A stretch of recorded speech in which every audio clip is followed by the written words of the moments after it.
자, 엘리후의 하나님 들어가 볼게요. 제가 이 텍스트를 보면서 같이 얘기 나눠볼게요. 욥이 새 친구들하고 논쟁을 하는데 왜 논쟁을 했을까요? 지난주에 제가 정리를 해드렸듯이 새 친구라는 거는 욥 안에 있는 내면 자아들이에요. 이게 우리가 이제 우리 언어로 만약에 바꾸면 혼적인 자아들이죠. 그래서 혼적인 자아들 안에서는 항상 이 논쟁은 건강하다고 봐도 무방해요. 왜냐하면 본래는 새 친구들만 있었었거든요.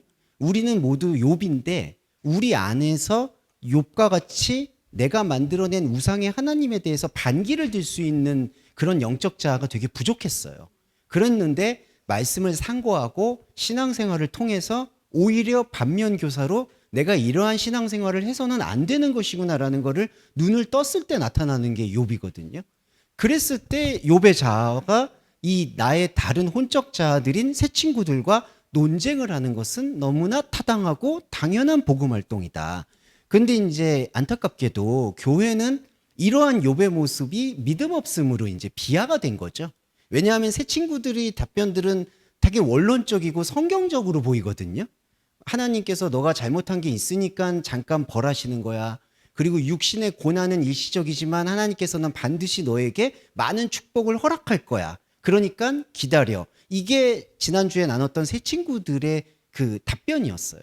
그런데 우리는 욥과 같은 논쟁을 해야만 사실은 복음은 진보한다고 볼 수 있습니다. 왜냐하면 그렇게 말씀하시는 하나님, 잘하면 복을 받고 못하면 저주를 준다라는 그런 하나님이 과연 진짜 내 안에 있는 영적인 하나님일까라는 질문을 던질 수 있어야 된다는 거죠. 그래서 욥과 새 친구의 논쟁에서 욥은 계속 대항을 하는 거고 무려 20장에 넘게 걸쳐서 3번의 논쟁에 걸쳐서 자신의 뜻을 계속 항변했던 거고.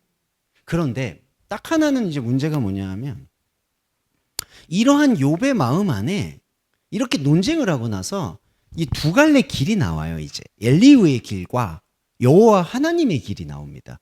이 엘리후의 길이 욥이 새 친구를 이겼다고 생각하는 순간 나오는 어떻게 보면 가장 하나님을 닮아 있는 하나님 아닌 상태라고 보셔야 돼요. 예. 왜냐하면 이제 새 친구들하고 논쟁에서 갑자기 새 친구들이 싹 사라지고 난 다음에 엘리후라는 존재가 등장을 합니다. 근데 이 단어의 의미부터 우리가 풀고 들어갈게요. 엘리후라는 단어는 엘과 후의 두 히브리어의 합성어인데 엘은 신을 얘기합니다. 엘로힘 할 때도 엘, 이 이슬람 종교에서도 알라라고 얘기할 때 알라도 이제 엘에서 비롯됐고 힌두교에서 브라만을 얘기할 때 다른 변형어도 엘이에요. 그래서 엘이라는 이 히브리어의 용법은 동서고금을 막론하고 이 종교를 섬길 때 섬기는 신의 대표적인 이름입니다. 엘. 후는 3인칭 대명사라고 볼 수 있어서 그예요. 그래서 엘리후라는 것을 풀어서 말씀드리면 그의 하나님이라는 뜻이 됩니다. 그러면 이때 말하는 그의 하나님이 누구의 하나님이냐? 욥의 하나님이라고 볼 수가 있어요. 그런데 욥의 하나님이 지금 욥은 논쟁을 하고 있는데 누구와 논쟁을 하고 있냐 하면은 자기 안에 있는 잘못 세웠던 우상의 하나님에게 논쟁을 하고 있는 거죠. 그런데 그 논쟁이 완성된 논쟁이 아니라 뭔가 불만과 질문으로 가득한 과정의 논쟁이라는 거죠. 제가 지난주에 좀 어려운 주제지만 이 과정의 신앙생활을 말씀드렸거든요. 과정의 신앙생활이라는 것은 성경을 제대로 보기 위한 하나의 과도기적인 상황입니다. 그냥 쉽게 말씀드리면 여러분들께서 혹시 이제 교회를 열심히 다니셨다가 나 더 이상 교회 안 다닐래 하셨던 시기라든지 그거를 우리가 죄송합니다. 일반 교회에서는 약간 그 태신자? 캐톨릭에서 그런 식으로 부르죠. 약간 휴면기 혹은 가나안 성도라고도 부르기도 합니다. 그러니까 교회에 실망을 해서 교회를 떠나는 상태. 이게 바로 과도기적 상황이에요. 근데 이 과도기적 상황은 반드시 필요합니다. 내가 드렸던, 내가 했던 11조가 하나님과 아무 상관이 없던 헌금이었다는 사실을 알게 되는 순간 오게 되는 충격과 번민과 후회. 그리고 내가 했던 기도가 사실은 하나님께 상달됐던 기도가 아니었다라는 것. 인정하고 싶지 않지만 인정할 수밖에 없는 막다른 곳에 부딪혔을 때 하나님이라는 이름, 교회라는 이름을 끊어버리는 상태. 욥이 새 친구와 논쟁하는 상태가 그 과정이에요. 그게 바로 과도기적인 질문이라고 볼 수가 있어요. 그런데 제가 아까 말씀을 드릴 때 과도기적인 질문을 드리는 데 있어서 이제 딱 과도기적 질문, 아, 내가 이거 교회 잘못 다닌 것 같다. 혹은 내가 이거 하나님 말씀 잘못 들은 것 같다. 혹은 하나님은 없어 이렇게 말할 수도 있고 교회는 잘못됐어 이렇게 말하는 여러 가지 질문들 속에서 그 다음에 눈을 뜨는 게 뭐냐면은 두 가지 존재인데 바로 이 그의 하나님인 엘리후와 진짜 하나님인 여호와 하나님이 나타난다는 거죠. 감히 말씀드리면 저와 여러분은 지금 어떤 선택지에 들어왔느냐, 원하든 원치 않든 여호와 하나님의 말씀 안으로 들어오신 거죠. 그러면 여호와 하나님의 말씀 안에서 이제 엘리후가 보이는 거예요. 그의 하나님, 여러분이 소유하고 있는 하나님은 과연 어떤 최종적인 말을 갖고 있는가? 이른바 내 안에 있는 혼적 자아의 뿌리를 드러내는 게 바로 엘리후라고 볼 수가 있습니다. 그래서 이 엘리후는 물론 이 과정을 넘어서서 로마서 1장 17절에서 말한 믿음에서 믿음으로 들어가는 이 결정적인 말씀 차원에서의 문에 있는 나의 모습이라고 보시면 돼요.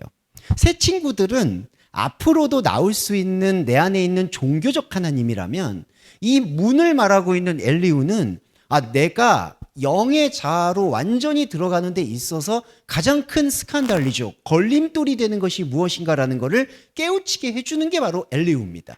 그래서 사실은 엘리후를 발견하면 그게 내 안에 있는 다른 하나님 없는 나를 발견하는 복음인 것이죠.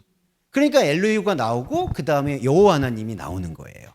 자, 이렇게 말씀드릴 수 있겠고, 그래서 욥과 새 친구들과의 논쟁에서는 이렇게 욥이 내가 너희들이 생각하는 내 안에 있는 혼적 자들이 생각하는 것과 똑같이 대응을 했는데도 하나님은 나한테 응답하지 않았다라는 그러한 마지막 결론을 내게 됩니다. 거기에서 그 마지막 결론 다음에 엘리후가 등장합니다.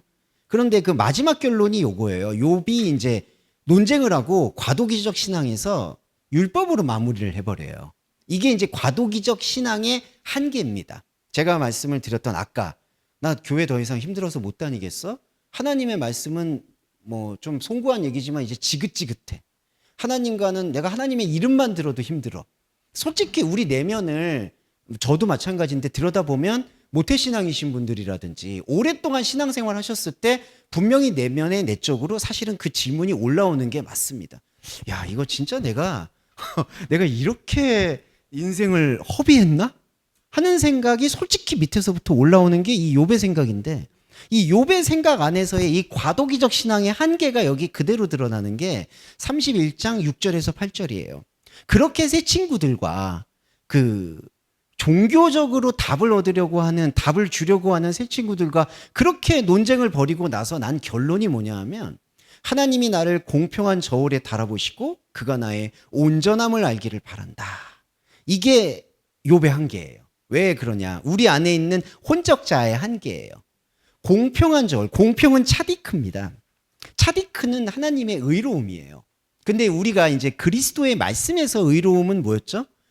도덕적인 윤리가 아니라 그리스도 안에서의 의로움은 말씀입니다. 그러니까 영을 일깨워주는 말씀이에요. 거기에는 이렇게 해라 저렇게 해라라는 것이 없어요. 그런데 뒤에 나오는 단어인 이 저울이라는 단어, 이게 이제 네모즈네, 그러니까 자라이겠죠?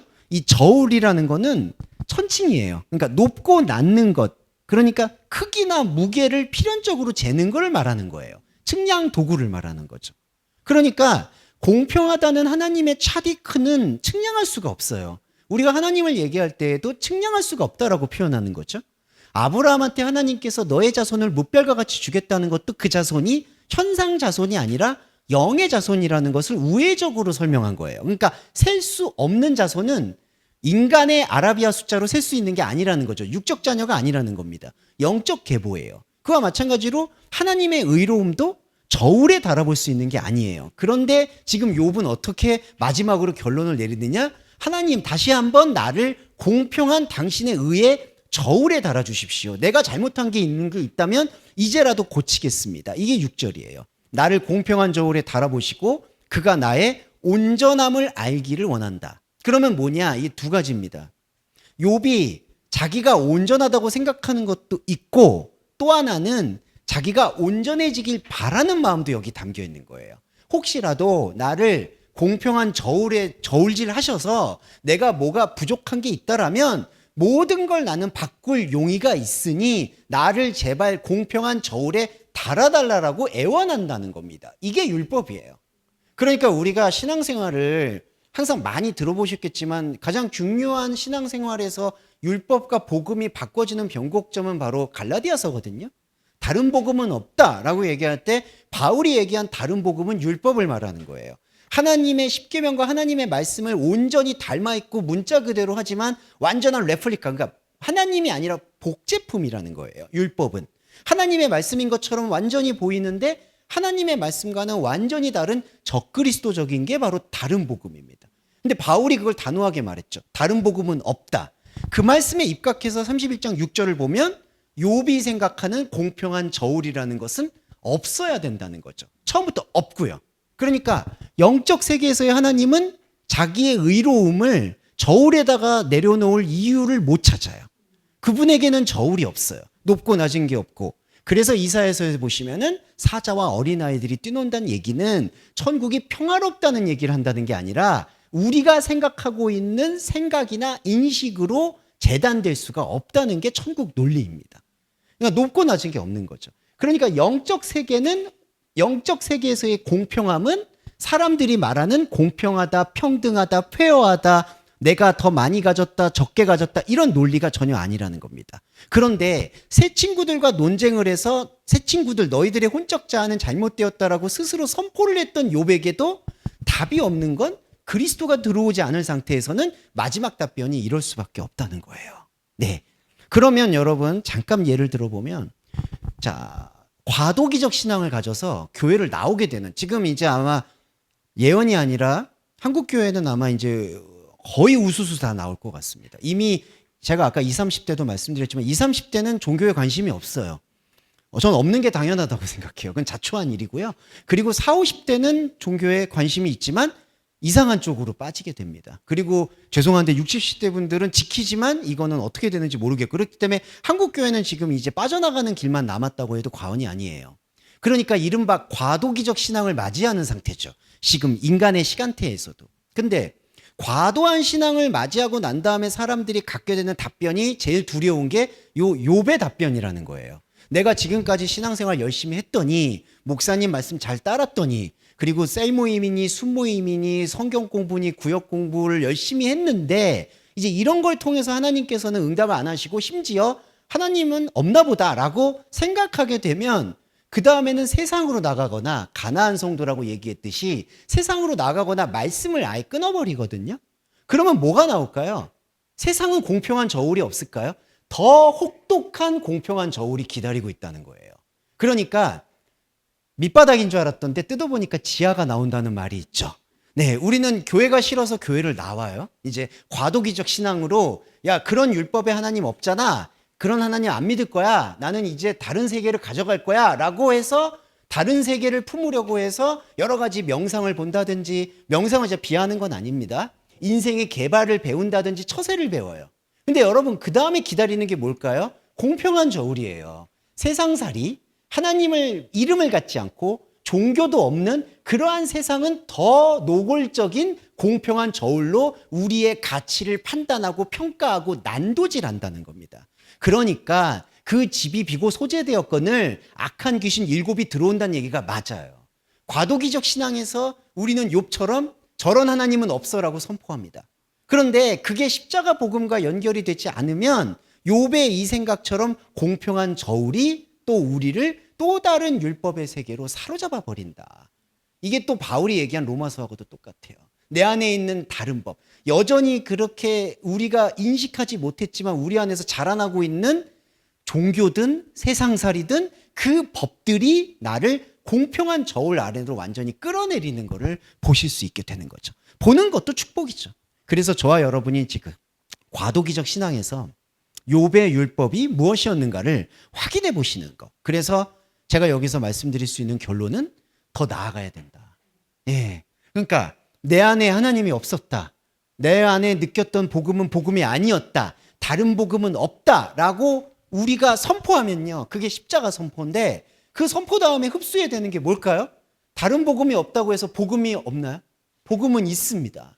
영의 체계죠. 그럼 이제부터는 복음을 들어야 되는 거예요.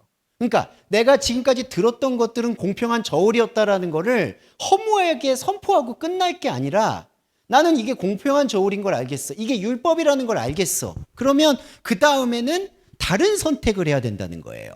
다른 자아를 바라봐야 되는 거예요. 그게 부활의 자아, 영의 자아죠.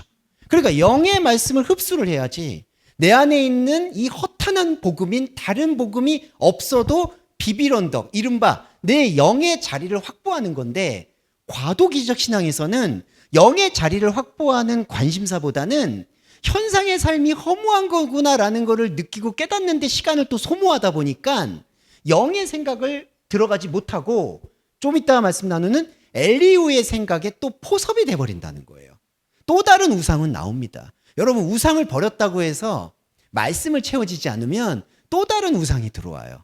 그러니까 우리의 우상 숭배 놀이는 끝나지 않아요. 마치 드라마 오징어 게임처럼 그 사람도 죽는 거죠. 그러니까 적자생존. 완전히 사람이 다 멸절될 때까지 이 게임은 멈추지 않는다. 그러니까 지옥은 멈추지 않아요. 복음이 듣기 귀찮으시거나 혼란스럽다고 멈춰서는 안 되는 필연성이 여기에 있는 겁니다. 자, 욥이 그래서 새 친구와 논쟁에서 이러한 율법을 꺼냈죠. 근데 여기서 이제 두 가지 마치 밸런스 게임처럼 엘리후가 등장하고 여호와 하나님이 등장합니다. 이건 이른바 평행법이라고 보시면 돼요. 똑같은 말씀이 이제 들려오는데 하나는 세상의 말이고요.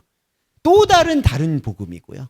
또 하나는 진리의 복음입니다. 이제 이걸 우리가 느끼면서 이걸 흠양하면 한쪽은 흘려보내고 다른 복음은 흘려보내고 참 복음은 받아들이실 수가 있는 결정적인 오메가 포인트를 맞이하게 된다. 이게 바로 엘리후와 여호와 하나님의 차이예요. 오늘은 일찍 끝날 수도 있을 것 같아서 기분이 좋습니다. 네. 자, 엘리후하고 너무 이게 명확해요. 구분이. 그래서 아마 이 지금 욥의 흐름, 그리스도론을 흡수하고 따라오셨다면 너무나 편리하게 이해하실 수 있다고 저는 확신합니다. 제가 그만큼 설명을 잘 드려야 될 텐데 걱정이 또 이만저만 아니네요. 네. 자, 엘리후가 등장합니다.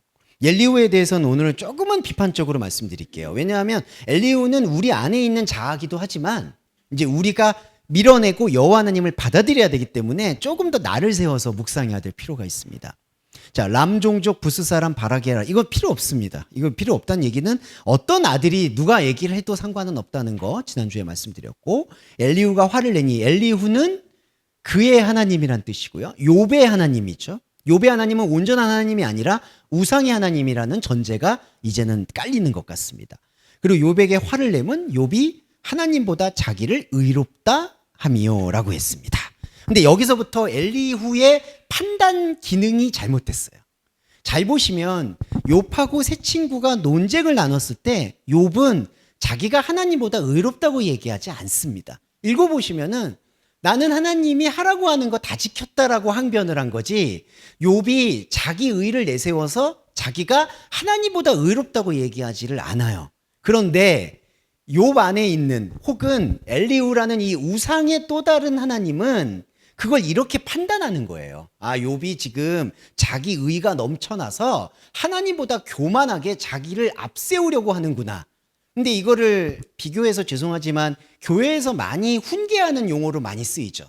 하나님보다 당신의 의가 더 강하다라든지 당신은 그 의를 좀 깎아내려야 된다든지 이제 이런 표현들을 쓸 때 이런 비교급을 씁니다. 아, 하나님보다 당신은 더 의롭다라고 지금 주장하는 거군요. 당신은 교만하군요. 그러니까 엘리후가 가지고 있는 진단은 욥이 진짜 말하고 싶어하는 참 하나님의 진단이 아니라는 거예요. 이게 첫 번째 2절부터 이미 답이 나와 있는 거예요. 욥이 하나님보다 자기를 의롭다고 했다. 그건 엘리후의 생각이지 욥의 답변은 아니었습니다. 그리고 세 친구에게 화를 내면 그들이 정답하지 못하면서도 욥을 정죄했다. 이것도 잘못됐습니다. 욥을 정죄하지 않아요. 세 친구들은 욥에게 권면을 합니다. 예, 왜냐하면요, 혼적자는 혼적자를 알아보고 정죄가 아니라 이미 정죄 안에 사로잡혔지만 새롭게 하나님 앞에 공평한 저울로 나아가려고 노력을 한다는 거예요. 근데 엘리후가 판단할 때에는 세 친구든 정죄하고 욥은 하나님보다 자기를 의롭다라고 주장하고 있구나라고 한다는 거죠. 이게 엘리후의 생각이에요. 그래서 엘리후의 생각은 복음의 생각이 비슷해 보이지만 아니라는 거죠. 복음을 닮았지만 복음이 아닌 복음. 이게 바로 다른 복음의 실체라고도 할 수 있겠습니다. 그래서 세 친구에게 화를 내면 그들이 능히 대답지 못하여도 욥을 정죄했다. 자, 그리고 이게 민감한 건데요. 엘리후는 자기의 나이가 여러 해 위임으로 욥에게 말하기를, 그러니까 이 세 친구와 욥의 나이가 노인임으로, 짝켄, 노인임으로 욥에게 말하기를 참고 있었다. 자, 욥에게 말하기를 참는 이유가 뭐냐 하면은 욥과 세 친구의 나이가 연로하다는 거예요. 그러면 이 인식은 뭐냐? 겸손해서 내가 참고 있다가 참지 못해 말하겠다, 이러한 게 아니라요. 엘리후가 생각하고 엘리후가 받아들이는 종교는 시간의 종교라는 뜻이에요. 네. 그러니까 지금 그냥 겸손하게 나는 좀 연소하고 나이가 어리기 때문에 말을 아끼겠다라는 그러한 인간적인 정의감이 아니라요. 저 사람들에게서, 연로한 사람들에게서, 나이 든 사람들에게서 나는 뭔가 배우는 거였다라고 생각하고 있었다라고 하는 그 생각이 사실은 복음의 생각이 아니라는 거죠. 여기 보시면 내가 말하기를 나이가 많은 자가 말할 것이요 연륜이 많은 자가 지혜를 가르칠 것이다 라고 구약성경에 적혀 있습니다. 그런데 여러분, 잠언서도 그렇고 전도서도 깨우치겠는데 연륜이 많은 자가 지혜를 가르친다는 뜻은 어떤 거냐 하면 그 쌓인 연륜과 지식으로 말씀을 가르치는 게 아니라 그 쌓인 연륜과 지혜를 버릴 수 있는 십자가 복음이 들어오니까 지혜를 말한다는 거예요. 그러니까 나이가 든다는 건요, 이런 물리적 나이를 넘어서서 복음이 아닌 것들을 더 많이 깨우치고 채굴한 사람이 더 복음에 대해서 말할 수가 있다는 거예요. 더 자기가 쌓아 올린 것들이 바벨탑이고 배설물이라는 거를 알 수 있기 때문에 장로라는 게 하나님의 말씀의 대언자가 될 수 있다는 얘기지, 그거를 축적하고 쌓아서 그 노하우를 가르쳐 주었다, 이건 아니라는 거죠. 그건 복음이 아니라 그냥 인생의 지혜라는 거예요. 예, 그러니까 인생의 지혜는 복음이 아닙니다. 그 인생의 지혜는 그냥 세상을 살면서 우리가 일반적으로 정말 어르신들에게 가르침을 받고 배우면서 서로 상생해 나가는 거지. 그거는 현상의 세계예요.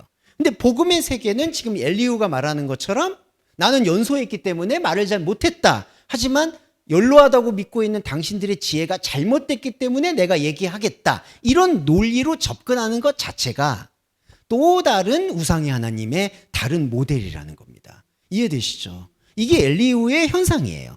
그러니까 제가 엘리후를 비난하고 싶은 생각이 아니에요. 이걸 비난하다 잘못됐다가 아니라 우리 안에서 새 친구와의 논쟁을 통해서 혼의 세계에서는 하나님을 발견할 수 없다는 것을 복음으로 선포하고 난 다음에 나타나는 가장 마지막 내 바닥을 봐야 된다는 거예요. 이 바닥이 보이면 문이 열리고요, 복음이 스며듭니다. 그래서 이게 엘리후예요. 엘리후의 세 가지를 볼게요. 이게 당신은 나는 연로하다, 이거는 시간의 노예가 되어 있는 거고요. 그리고 욥에게 하나님보다 자기가 의롭다라고 욥이 얘기한 거를 판단한 거고요. 그 다음에 세 친구들이 욥을 정죄한다고 본 것도 다르게 본 거예요. 모두 율법의 관점에서 지금 보고 있는 겁니다. 그리고 화를 냈다는 거, 이게 이제 히브리어로 아픈데요.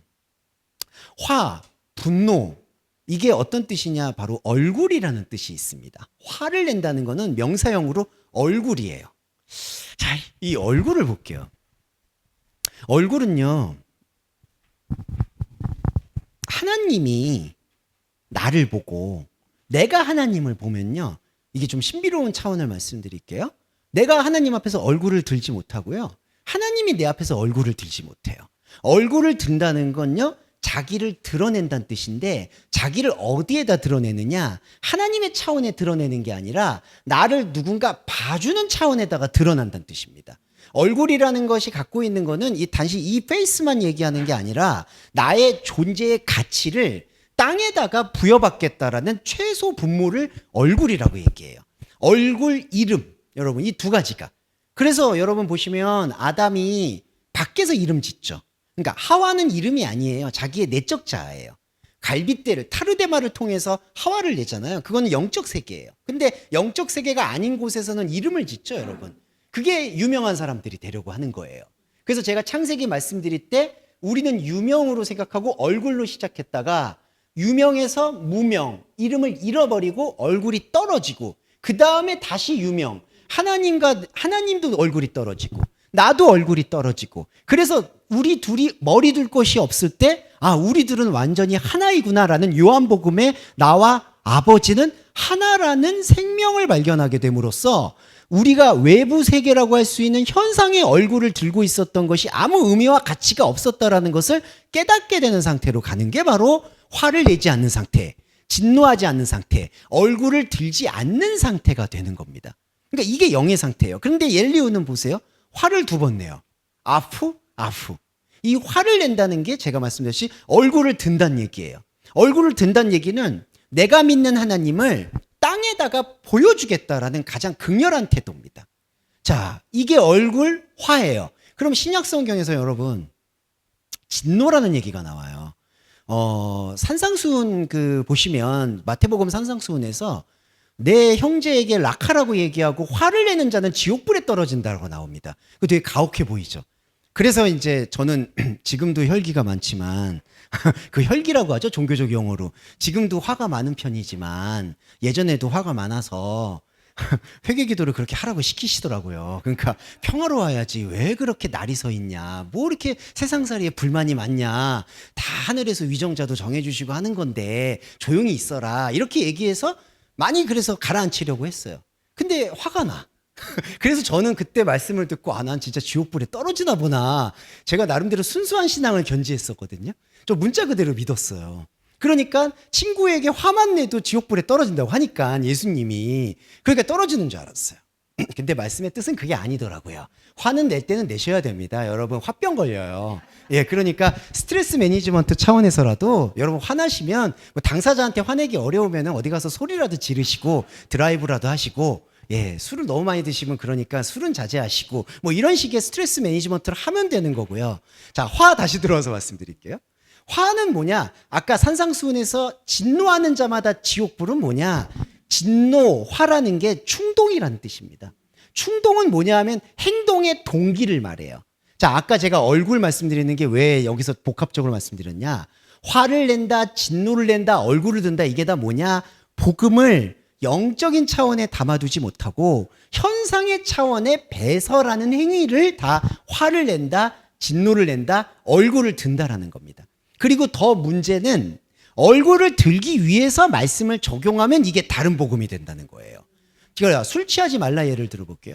만약에 술 취하지 말라를 지난번에도 말씀드렸지만 이게 술 취하지 말라는 뜻은 누룩이고 누룩은 변질이거든요. 말씀을 말씀대로 보라는 뜻이 술 취하지 말라는 뜻이에요. 그런데 이걸 만약에 우리가 얼굴을 든 상태로 적용한다. 그러면 방탕하지 마라, 술 취하지 마라, 선상세계에서 깨끗한 삶을 비그리스도인들에게 보여주어라라고 해석하게 된다는 거죠. 그리고 그렇게 해석하고 그렇게 큐티하고 그렇게 적용하면 뭐가 되는 걸까요? 엘리후가 화를 내는 것처럼 나도 화를 내는 거예요, 여러분. 그러니까 역설적으로 오히려 복음을 현상적으로 받아들여서 평안하고 위로받고 그걸로 다른 사람들을 가르치면 그게 화를 낸다는 거예요. 그거는 엘리후가 되는 겁니다. 이게 엘리후의 상태고요. 자, 화에 대해서 또 성명을 말씀드렸습니다. 그리고 자, 엘리후가 결정적으로 잘못 잡고 있는 것, 비슷한데 잘못 짚고 있는 것만 말씀드리고 조금만 더 가볼게요. 그러나 사람의 속에는 영이 있고 전능자의 숨결이 사람에게 깨달음을 주나니, 이렇게 되어 있습니다. 사람의 속에 영이 있어요. 이게 뭐냐면 베 에노시 루아우인데요. 베 에노시 루아우. 자, 이게 미묘하지만 큰 차이가 있습니다. 왜 좀 말씀드릴게요. 하나님의 영은 우리 안에 있죠. 근데 여러분, 이 안에 있다는 이 이너 서클하는 이 이너 월드, 내 안에 있는 내적 세계를 잘 이해해 보셔야 되는 게, 이런 내적 세계라는 게 불교나 다른 종교에서 말하는 이 마음가짐을 말하는가, 그게 아니라는 거죠. 그러니까 성경에서 말하는 내적 세계라는 거는 사실은 보이지 않는 세계를 말해요. 보이지 않는 세계라는 것은 우리의 혼과 눈으로 붙잡히거나 잡히지 않는 세계를 말해요. 오직 말씀인 세계를 내 안에 있는 하나님의 나라, 내 안에 있는 영의 차원이라고 얘기하는 겁니다. 여기서 우리가 구분을 해야 돼요. 사람의 안에 영이 있다라는 거는 이게 잘못된 건데요. 여기 사람이 아니라는 거는 에노시 아니에요. 에노시는 남자라는 뜻이에요.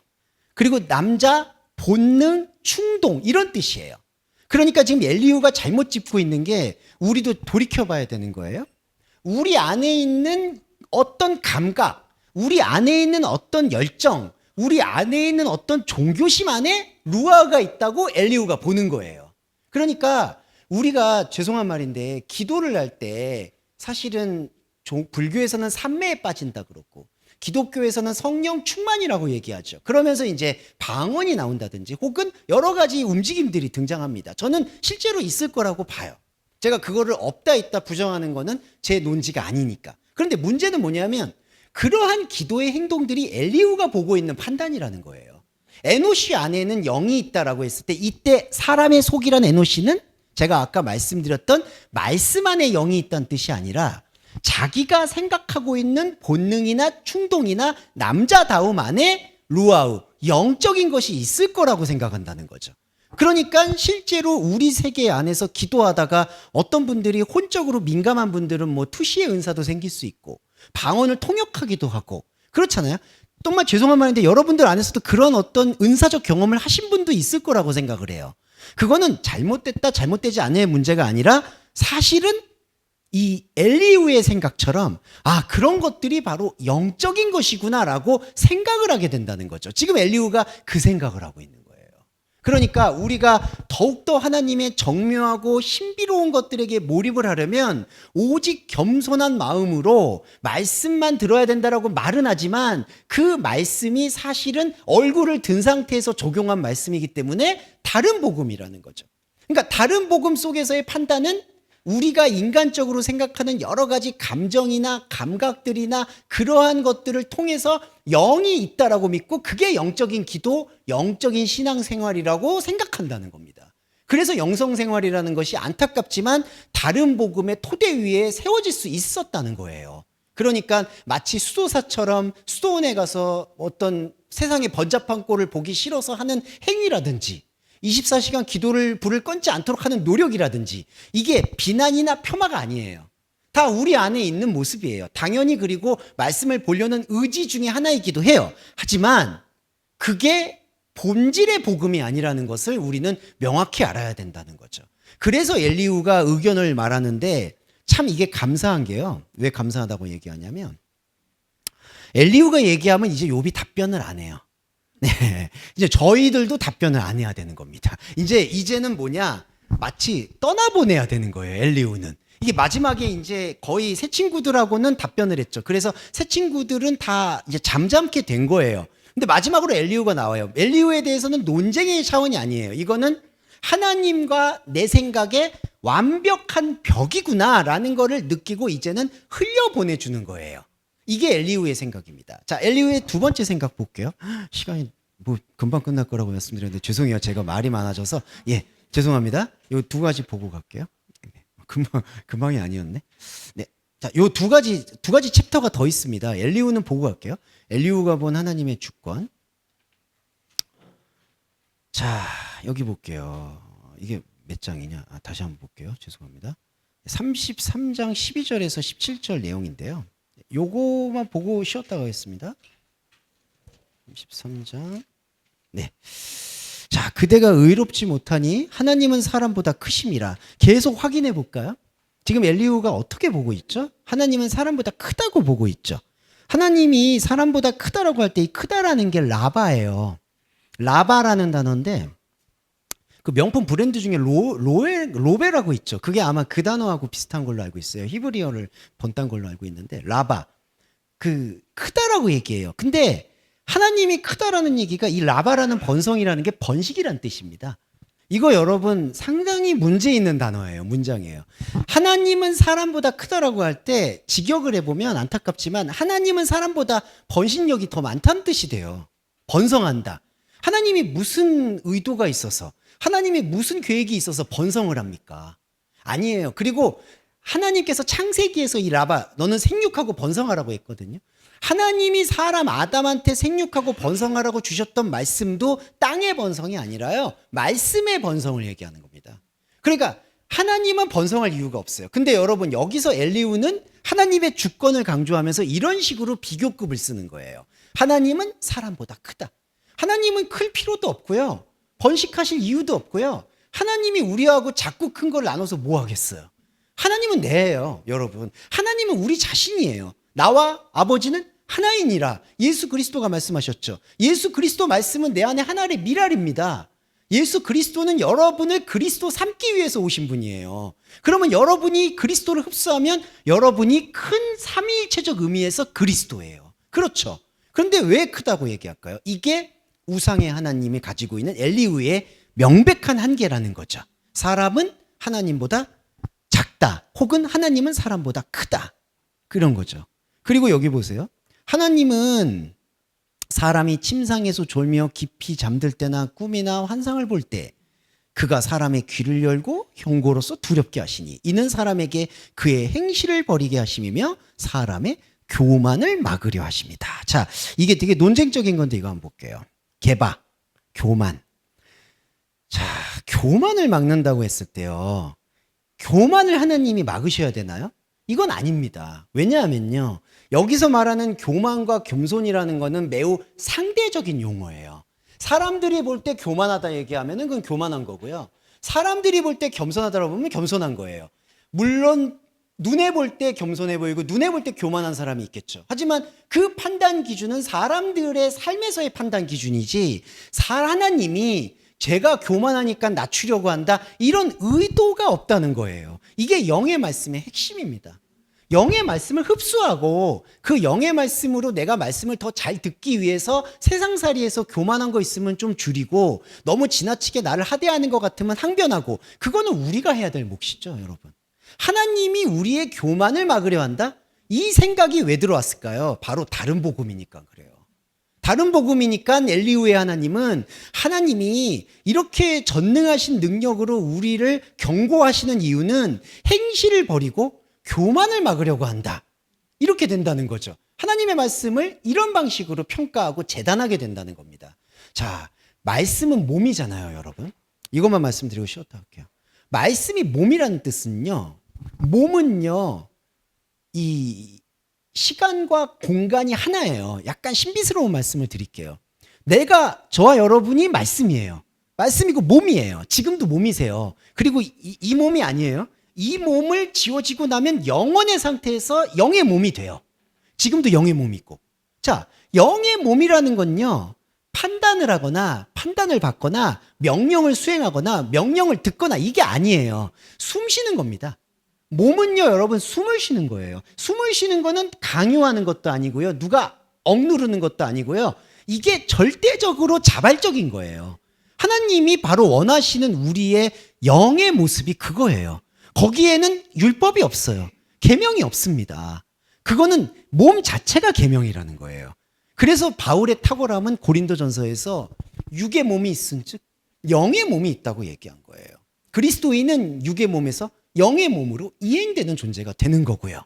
바로 이거와 맞서면서 제가 이렇게 말씀드린 이유는 엘리후의 하나님은 말씀을 지금 이해하지 못하고 말씀이 몸이라는 게 아니라 하나님께서 계속 우리한테 말씀을 주시는 이유는 현상 세계에서 얼굴을 들어버렸으니까 현상 세계에서 하나님께 영광이 돌릴 게 무엇인지를 찾는 과정에서 나오는 답변이라는 거예요. 아, 하나님께서 욥 너를 지금 경고하고 치시는 이유는 하나님은 전능하시기 때문에 우리가 감히 물을 수 없지만 하나님께서 우리의 교만함을 꺾으시려고 하는 거다라고 말을 하게 된다는 거죠. 이게 아닙니다, 여러분. 이런 엘리후의 하나님을 우리가 귀담아 들으는 게 아니라 흘려보내야지 이제 복음의 차원이 들어온다는 것이죠. 네. 34장 10절과 15절 말씀에 대한 좀 살핌을 가져볼게요. 요게 엘리후의 이제 세 번째 말인데요. 네. 엘리후의 세 번째 말인데, 엘리후의 세 번째 말도 역시 이제 딱 이 전제가 있습니다. 요 전제는 잘 이해해 주시면 감사한데요. 하나님은 악을 행하지 아니하시며 전능자는 불의를 행하지 아니하신다, 이렇게 표현을 합니다. 근데 이렇게 얘기하는 그 자체가 뭘까요? 이게 복음에 대한 선포라기보다는 하나님의 주권에 대한 현상적인 해석이에요. 그러니까 하나님은 악을 행할 리가 없다. 그 얘기는 이미 이 질문 자체는 하나님은 현상 세계에 관여를 하셔서 현상 세계에서 악을 행하는 분이 아니다, 이렇게 얘기하는 거예요. 이게 큰 문제가 있는데요. 뭐가 있냐면은 이렇게 하나님을 악을 행하지 않는다라고 설정을 하면 하나님이 개입을 한다는 얘기잖아요. 그러면 우리가 생각할 때에 우리 안에서 세상살이 안에서 벌어지는 어떠한 악이라든지 이해 못하는 일이라든지 이제 이런 것들은 어떻게 해석이 되느냐는 게 남는 거예요. 그럼 어떻게 해석을 할까요? 이상한 사람들은 그걸 다 하나님의 뜻이라고 해석을 하게 됩니다. 그러니까 이건 악이 아니다. 하나님의 주권을 보여주는 행위다. 혹은 하나님의 깊고 넓은 뜻을 보여주는 행동이다라고 번역을 하거나 해석을 하거나 적용을 한다는 거예요. 그러면 이 엘리후의 복음이 아닌 진짜 복음은 뭘까요? 하나님은 악에게 관여하지 않는다라는 게 정확해요. 그리고 그때 악은 선악과를 포함하죠. 그러니까 하나님은 거기에 관여하는 게 아니라 하나님은 생명의 차원으로 움직이세요. 그래서 생명의 차원에서 우리를 만나고 그렇게 만난 생명의 차원으로 우리가 혼을 살아가게끔 지원해 주신다고 보면 되는 겁니다. 이게 영의 원리예요. 영으로 살고 있는 그리스도인의 혼의 삶이라고 정의 내려볼 수가 있는 거죠. 근데 이게 아니라 하나님께서는 혼의 삶에 개입하시되 절대로 악을 행하지 아니하신다. 그러면 우리 사회나 우리 삶 속에서 일어나는 이 수많은 악으로 보이는 것들은 다 뭐가 되느냐? 그럼 이거는 하나님께서 우리에게 더 깊은 믿음을 주시기 위한 연단을 주거나 훈련을 주는 고난의 도구라고 생각해 버린다는 거죠. 그래서 엘리후가 말하는 이 진단은 하나님에 대한 말씀 진단이 아닌 거예요. 그리고 사람의 행위를 따라 갚으사, 하나님이 갚지 않죠. 하나님이 우리가 잘했다 잘못했다고 해서 판단하시는 분이라면 그거는 말씀의 하나님이 아닌 것이죠. 그건 우리의 행동인 거죠. 그러니까 사람의 행위를 따라 갚으사 그의 행위대로 받게 한다. 하나님은 악을 행하지 아니하시며 공의를 굽히지 않는다. 이렇게 얘기하는 게 사실은 그릇되게 적용하는 엘리후의 해석이라는 겁니다. 그리고 엘리의 해석 중에 제일 애매하고 안 좋은 게 이거예요. 모든 육체가 다 함께 죽으며 사람은 아파르 아슈브, 흙으로 돌아가리라. 근데 여러분 이게 이제 진단이 잘못된 게 사람은 흙으로 돌아가지 않습니다. 사람이라는 존재는 영원의 시간 속에서 하나님의 말씀과 하나가 되면 카이로스를 산다라고 볼 수 있고요. 그게 천국의 삶이고요. 만약에 하나님을 믿지 못하거나 하나님의 말씀을 받아들이지 못한 채로 이 육체의 시간이 마감되게 되면 영원의 시간을 꺼지지 않는 불로 살게 돼요. 그거를 우리가 흔히 게헨나, 지옥이라고도 표현하는 겁니다. 그러니까 여기서 지금 엘리후가 주는 위로 같은 말은 모든 육체가 다 함께 죽으며 사람은 흙으로 돌아갈 거다라는 얘기는 엘리후의 기대라는 거예요. 우리 삶의 기대인 겁니다. 여기서 우리가 조금 힘들지만 명백하게 마주봐야 되는 건 우리 존재가 없어질 거라 생각하는 모든 기대는 내려놔야 돼요. 존재는 없어지는 게 없어요. 저와 여러분이 이거는 선택권이 없는 겁니다. 눈을 떴잖아요. 그리고 삶을 사시잖아요. 이러면은 믿는 사람이든 믿지 않는 사람이든 모두 슈브, 아파르, 흙으로 돌아갈 수가 없는 거예요. 이거는 사람들이 가지고 있는 하나의 기대예요. 아, 나는 이 풍진 세상 육신을 다하고 나면 나는 어디로 돌아가겠지. 그냥 어디로 끝나겠지. 흙으로 돌아간다라는 이 표현은 그냥 흙으로 끝나겠지라고 생각하는 거거든요. 근데 이거를 가지고 그래서 이제 원어를 또 해석하시는 분들도 이 말씀을 가지고 사람은 다 죽는다. 말씀 가진 사람만 살아난다라고 얘기하는 사람들도 간혹 있는 것 같아요. 근데 이 전제가 잘못됐다는 거죠. 그러니까 이거는 지금 엘리후의 생각이라는 거예요. 그러니까 엘리후의 생각은 모든 사람은 흙으로 돌아갈 거라고 그냥 예정하는 거예요. 그게 욥에게 큰 위로를 줄 수 있다고 생각했던 거죠. 그러니까 잘 사는 사람이든 못 사는 사람이든 고난을 겪었든 뭐하든 그냥 다 흙으로 돌아갈 거야. 이렇게 얘기하면 사람의 마음이 한순간 허무하면서도 한순간 기쁠 수 있다는 거죠. 이게 엘리후의 생각인 거예요. 근데 엘리후의 생각은 사실 하나님의 생각이 아닌 거죠. 사람은 존재가 없어지는 게 아니죠. 존재는 계속 남아서 크로노스를 사느냐, 그러니까 하나님이 아닌 시간을 사느냐, 하나님과 한 몸이 된 시간을 사느냐, 그 결정적 차이가 있는 거고요. 그 결정적 차이는 사후세계 때 결정되는 게 아닙니다. 바로 지금 결정되는 거예요. 저와 여러분이 이 껍데기로서의 몸을 갖고 있는 이 시간에, 이 껍데기로서의 몸을 갖고 있는 시간 안에 하나님께서 우리를 정해주신다. 이렇게 말씀드릴 수 있겠습니다. 그래서 엘리후의 이 세 가지 답변 중에서 사실은 이게 욥이 논쟁할 필요를 못 느껴요. 그래서 이거를 그냥 넘어간다고 보실 수 있고.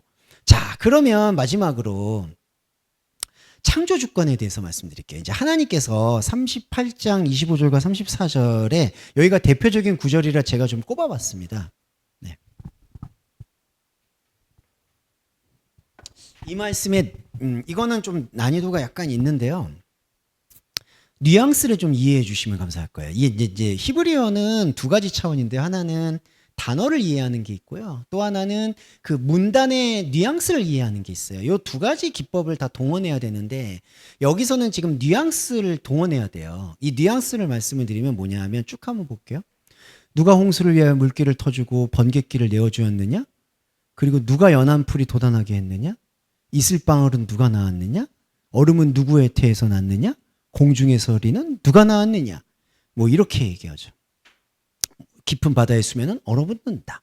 자, 여기까지 얘기해요. 자, 여기까지 얘기하는 거 잠깐 해석을 드려볼까요? 이게 보시면 하나님의 광대함과 위대하심인 것처럼 보여요. 그러니까 그렇게 읽고 싶은 겁니다. 그러니까 우리가 엘리후하고 구별이 안 되면 엘리후가 했던 말이나 여호와가 했던 말씀이 상당히 유사해 보여요.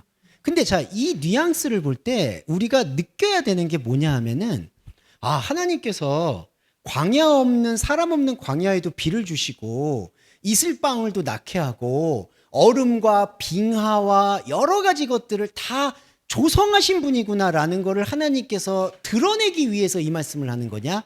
그 맥락이 아닐 수 있다는 거죠. 그러면 이렇게 삼라만상의 아름다운 것들을 계속 열거하시는 이게 되게 지루할 만큼 열거되거든요. 36장서부터인가요? 쭉 하나님은 이러하시다 모든 천지를 창조하셨다, 모든 들풀도 돌보신다 이렇게 얘기해요. 그러면 이 모든 미세한 생태계를 하나님께서 돌본다는 걸 얘기하시는 거냐? 아니면은 이러한 미세한 생태계에 대한 위대함이 너와 나의 사랑에 무슨 관계가 있겠느냐라는 것을 묻는 거냐? 당연히 후자라는 거예요. 다시 말씀드리면 이렇게 황폐한 토지를 흡족하게 하고 연한 풀이 돋아나게 하는 그런 자연의 아름다움과 창조를 하나님이 창조를 찬양한다고 치더라도 이거를 하나님이 너에게 사랑으로 끌어올 수 있는 길이 없다는 거예요. 쉽게 말하면 이러한 천지의 창조나 이러한 천지의 아름다움이 아무리 높아도 너를 향한 나의 사랑은 이것과 아무 관계가 없다는 거예요. 그러니까 이 구분에서 우리가 이 뉘앙스의 완전한 다름을 느껴야 되는데 뭐냐 하면 이게 엘리후의 하나님으로 받아들이면 이런 모든 것들을 창조했음에도 불구하고 하나님의 그 위대함에도 불구하고 그 하나님이 나를 사랑하시는구나라고 느끼는 것과 그게 아니라 이 모든 삼라만상의 창조가 사실은 하나님이 볼 땐 창조가 아니고 이거는 그저 있어도 그만 없어도 그만인 것이고 너와 나의 영적인 교감이 더 중요한 것 아니냐, 그것 외에 말씀이 우리를 얘기하는 게 뭐가 있느냐라고 얘기하는 뉘앙스가 이 말씀 안에 담겨 있다는 거예요. 그러니까 여러분 주권을 강조할 때요, 구약 성경에 특히 하나님께서 막 이렇게 땅을 지으시고 우주를 지으시고 특히 우리가 창세기 말씀 볼 때도 그렇잖아요. 뭐 윗땅 만드시고 윗물 만드시고 아랫물 만드시고. 근데 우리가 그걸 현상적으로 들어보면 하나님 위대하시구나, 하나님 우주 창조하셨구나, 하나님 모든 걸 만드셨구나 이렇게 느끼잖아요. 근데 하나님의 의도는 내가 그런 거 창조했다는 거 너한테 알려주려고 말씀을 기록한 게 아니라는 거예요. 이게 핵심입니다. 그러면 이 말씀도 내가 물길을 터주고 번갯길을 내어주고 사람 없는 광야에 비를 내린다 한들 내가 그런 모든 것들을 내가 조성했어도 너하고 욥이죠, 우리 안에 있는 영적 자하고 나누는 그 교감 외에는 중요할 게 없다는 거예요. 이게 하나님의 창조주권입니다. 그러니까 창조주권은 이 모든 걸 지었는데 이 모든 걸 지으신 위대한 하나님이 너를 사랑한다가 아니라 이 모든 걸 지었다라고 생각하는 크고 작은 걸 나누는 내 눈을 멀게 하시고 이것과 완전히 상관없어도 존재하는 영의 완전한 코어, 핵심, 용광로같이 끓어오르는 그 아가파오, 사랑만을 보여주신다는 거예요. 이게 아가서에서도 그대로 나옵니다. 모든 현상세계를 내버리고 여성한테 뛰어가는 한 남성의 모습. 이제 이게 우리가 에로스적으로 보면은 이 현상세계의 남자와 여자의 사랑으로 보이죠. 근데 남자와 여자의 사랑은 폭력이 내재되어 있습니다. 제가 비관적으로 말씀드리는 게 아니라 현상계에서의 남자와 여자의 사랑은 폭력적이에요. 죄송해요. 그걸 순수하다고 얘기할 수 없어요. 단지 그걸 상호 존중해서 줄여나가면서 서로가 서로 안에 있는 에너지와 진심을 발견하면 진짜 사랑으로 가는 거죠. 근데 그게 아니라 남녀 간의 사랑도 폭력적 일진데 그거를 아가서에서 남녀 간의 사랑을 하나님의 사랑으로 빗대선 안 된다는 거고요. 제가 아가서 사랑을 왜 말씀드리냐면 이 모든 걸 지었는데도 그 지으신 위대한 분이 너만 사랑한다가 아니라 이 모든 걸 지은 게 위대한 게 아니다. 이거는 차원이 있어도 그만 없어도 그만인 완전히 창조의 논리가 다른 지점을 우리한테 헌사하시는 겁니다. 이래서 이게 저는 은혜라고 봐요. 그래서 여기 보시면 욥 너는 묘성을 묶을 수 있으며 삼성의 띠를 뿔 수 있느냐, 북두성을 다른 별들에게 이동할 수 있겠느냐, 너가 하늘의 궤도를 아냐, 모른다는 거죠. 그러면 이 말씀의 뜻도 뭐죠? 그러니까 욥이 북두칠성을 다른 별한테도 뭐 넘긴다는 뜻이잖아요. 근데 하나님이 뭐 유치하게 나는 옮길 수 있어, 너는 못 옮겨, 이 얘기하는 게 아니죠. 그러니까 이 얘기는 뭐냐, 현상 세계에서 우리를 아무리, 나를 보이는 세계에서 아무리 찬양한들 나는 이 세계에 관심이 없기 때문에 이 세계의 말, 이 세계의 복음, 이 세계의 다른 복음을 들을 수가 없다는 걸 선포한 거예요. 그러니까 엘리후가 하고 있는 영광 돌리려는 얼굴을 든 그 화를 받아줄 수가 없다는 거죠. 그러니까 냉정히 얘기하면 우리가 현상에 배설했던 기도와 현상에 배설했던 헌금을 하나님은 받으실 수가 없다는 거예요. 이게 바로 이 하나님의 창조 주권, 욥의 가장 하이라이트에서 나오는 그 정말 위대하고 신비로운 복음입니다. 그래서 이 복음을 제가 논리로 말씀드리면, 제가 항상 말씀드릴 때 창조의 그 개념이 다르다는 거, 하나님은 여러분 한 사람을 위해서 모든 만물을 지으셨다는 거예요. 그래서 바울도 만물 중에 만물이라고 얘기한 거예요.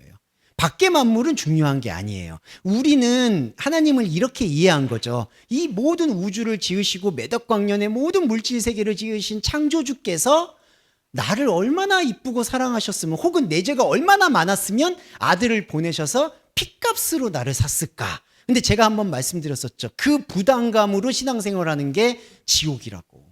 그게 엘리후의 하나님인 겁니다.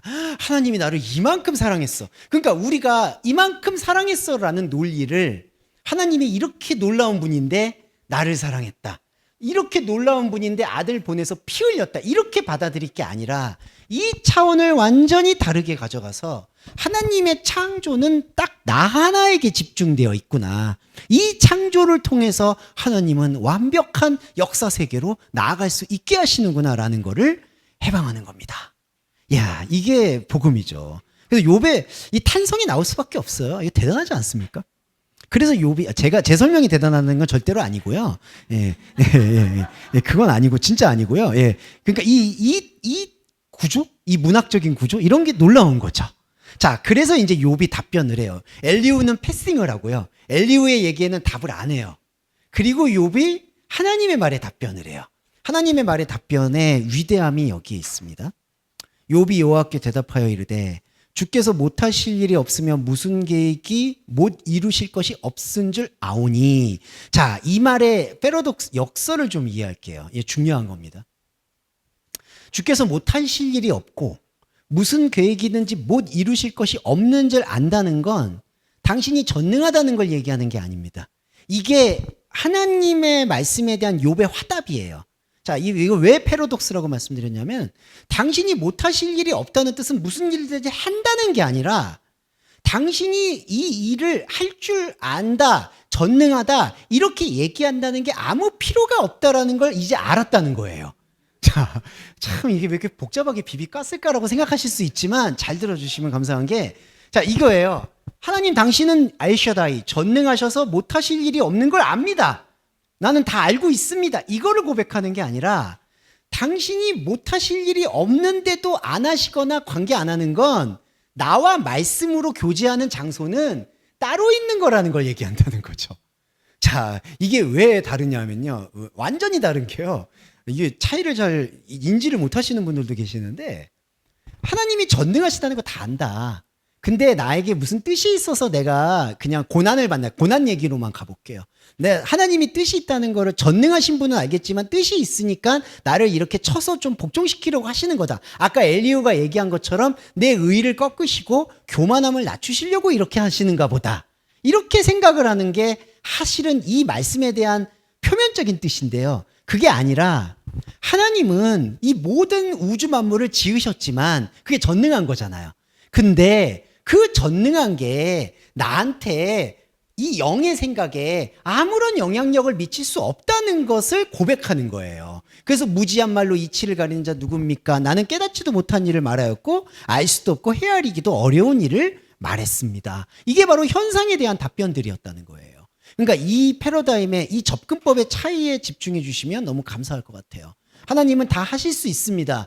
근데 저는 무지해서 몰랐습니다가 아니라 하나님이 다 하실 수 있다라는 그 차원에 하나님은 머물러 있지 않다는 걸 고백한다는 거죠.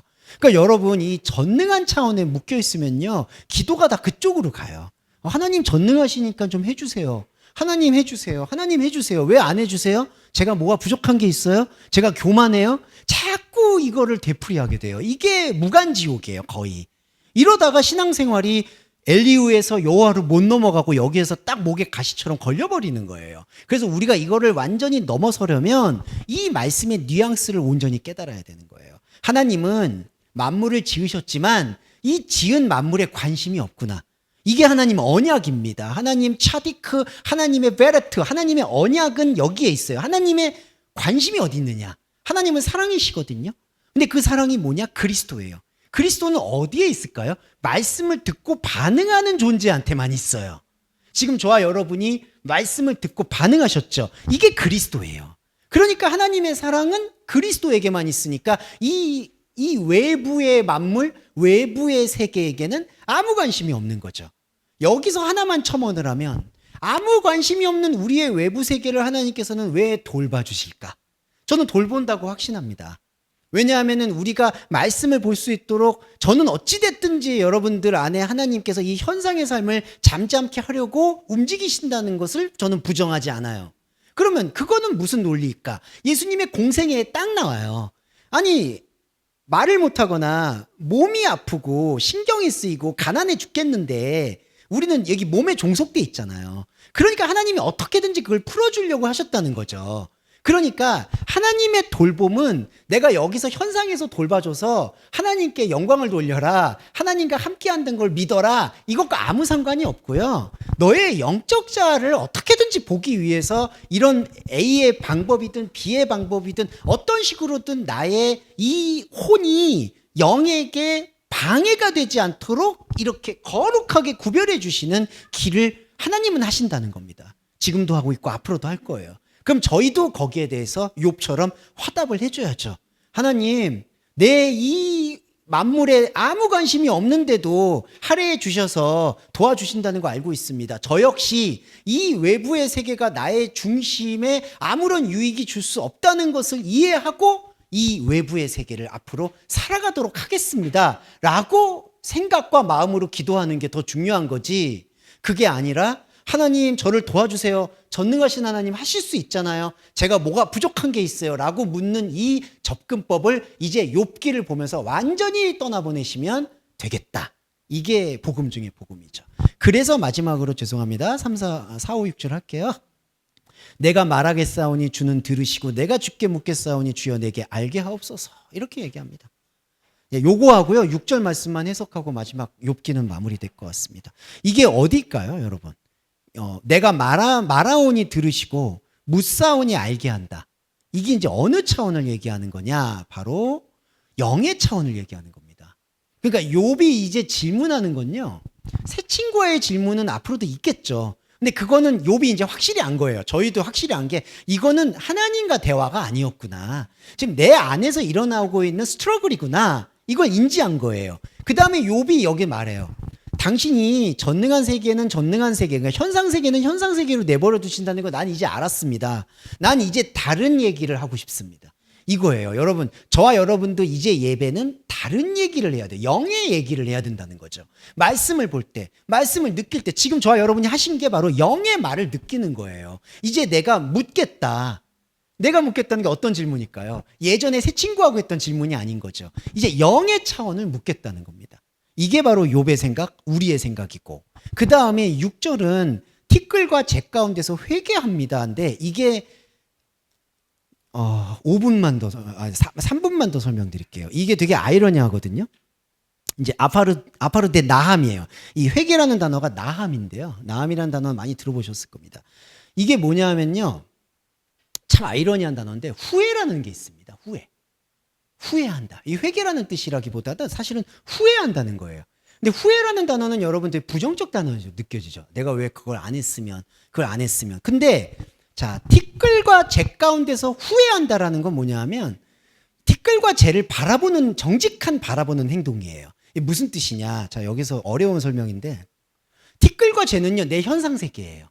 근데 현상세계를 말씀으로 바라본 그리스도인에게는 이 현상세계가 다 티끌이고 재예요. 재라는 게 여러분 그냥 타고 남은 것들이에요. 어떤 쓰임새가 없어요. 그 제사 드리고 난 다음에 태우죠. 재 나오죠. 그게 바로 재예요. 티끌은 뭐냐면 먼지예요.